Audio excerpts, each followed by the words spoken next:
1812년 한때 유럽을 호령했던 황제 나폴레옹이 모든 걸 잃었습니다. 제국은 그야말로 벼랑 끝에 섰고 목숨마저 위태로웠죠. 자, 이건 말이죠. 몰락의 문턱에서 펼쳐진 역사상 가장 극적인 재기를 향한 몸부림에 대한 이야기입니다. 네, 50만 명. 이 숫자가 대체 뭘 의미할까요? 바로 나폴레옹이 1812년 러시아 원정에서 잃어버린 그의 자랑이었던 대육군, 그랑 다음의 병사들의 수입니다. 생각해보세요. 단 6개월 만에 유럽 최강의 군대가 그냥 증발해버린 거예요. 군사력이 무너졌다는 건 곧 정치적인 붕괴를 의미했죠. 왜냐하면 나폴레옹의 제국은 바로 이 무력이라는 기둥 위에 세워졌거든요. 근데 그 기둥이 무너져 버리니까 수년간 그의 발 아래서 숨죽이고 있던 왕국들이 마침내 복수의 카리라를 갈기 시작한 겁니다. 자, 그렇다면 질문은 바로 이겁니다. 이렇게 몰락한 황제가 이 절망적인 상황을 뒤집고 다시 일어설 수 있었을까요? 1813년 그의 마지막 불꽃이 타올랐던 그 격동의 시간 속으로 지금부터 함께 들어가 보시죠. 네, 첫 번째 장은 러시아 이후 거대한 도박입니다. 나폴레옹은 말 그대로 잿더미 위에서 새로운 군대를 만들어내야만 했어요. 과연 이 불가능에 가까운 임무를 성공시킬 수 있었을까요? 당시 프랑스 외교관이었던 콜랭쿠르의 말처럼 프랑스 전역이 그야말로 하나의 거대한 군수 공장으로 변했습니다. 정말 나폴레옹의 그 행정적인 천재성이 다시 한번 빛을 발하는 순간이었죠. 불과 몇 달 만에 정말 마법처럼 새로운 군대가 모습을 드러내기 시작합니다. 하지만 양과 질은 전혀 다른 문제였죠. 새로 모인 병력의 대다수는 마리 루이즈라고 불렸는데요. 코수염도 채 나지 않은 아주 어린 신병들이었습니다. 근데 더 치명적인 문제가 있었어요. 바로 기병의 부재였죠. 러시아의 그 혹한 속에서 수만 마리의 군마를 잃었기 때문에 적을 추격하고 전장의 눈 역할을 해야 할 기병대가 사실상 없어진 거예요. 이게 나중에 그의 발목을 제대로 잡는 아킬레스건이 됩니다. 자, 나폴레옹의 이런 약점은 적들에겐 그야말로 절호의 기회였겠죠? 유럽의 동맹 관계가 정말 극적으로 바뀌기 시작하면서 황제를 향한 거대한 포위망이 서서히 만들어지기 시작합니다. 프로이센의 요크 장군이 보낸 이 편지, 이건 사실상 최후 통첩이나 다름없었습니다. 그는 왕의 허락도 없이 독단적으로 러시아랑 휴전을 맺으면서 나폴레옹에게 등을 돌려버렸죠. 이건 단순한 배신이 아니었어요. 그동안 억눌려왔던 독일의 분노가 터져나온 신호탄이었던 겁니다. 결국 국왕도 이 거대한 흐름에 굴복해서 프랑스와의 동맹을 깨고 러시아의 손을 잡게 됩니다. 바로 이 해방전쟁이라는 개념이 1813년 전형의 성격을 완전히 바꿔놓습니다. 그러니까 이제 나폴레옹의 적은 그냥 왕이나 군대만이 아니었던 거죠. 아이러니하게도 말이죠. 프랑스 혁명이 퍼뜨렸던 바로 그 민족주의의 불씨가 이제는 거꾸로 프랑스를 향해 타오르기 시작한 겁니다.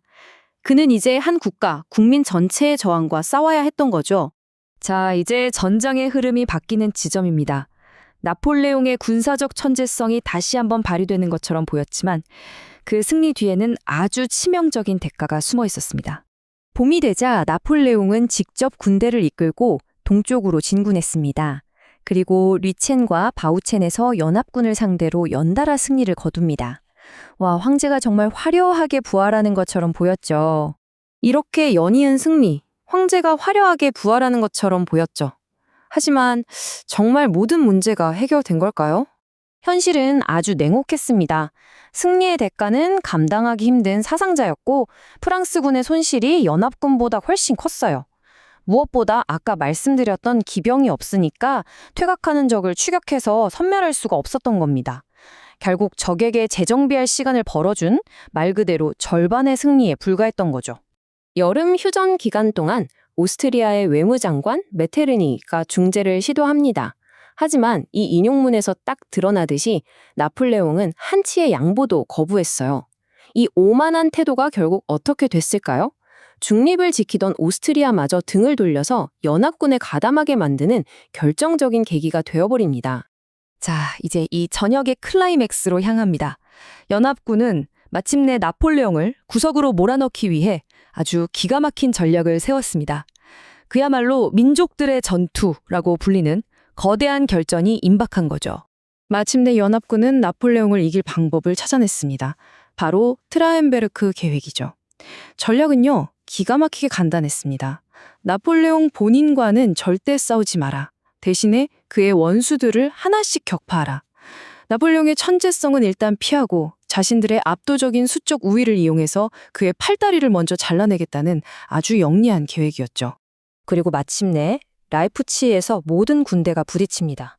이 병력 차이를 좀 보세요. 절망적인 수준이었죠. 나폴레옹의 19만 대군에 맞서서 연합군은 무려 33만 5천 명 이상을 동원했습니다. 이 프랑스 장교의 증언처럼 나흘 동안 이어진 라이프치히 전투는 그야말로 지옥이었습니다. 수십만 명이 뒤엉켜 싸우는 제1차 세계대전 이전까지 유럽 역사상 가장 거대한 전투였으니까요. 나흘간의 혈투 끝에 나폴레옹은 결국 퇴각을 결심합니다.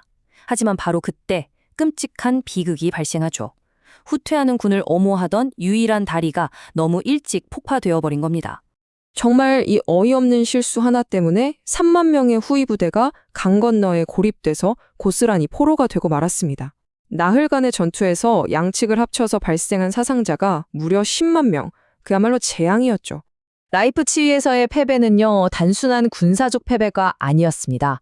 그건 나폴레옹 제국 전체의 붕괴를 알리는 신호탄이었어요. 라이프치히 패배와 함께 모든 것이 무너져 내렸습니다.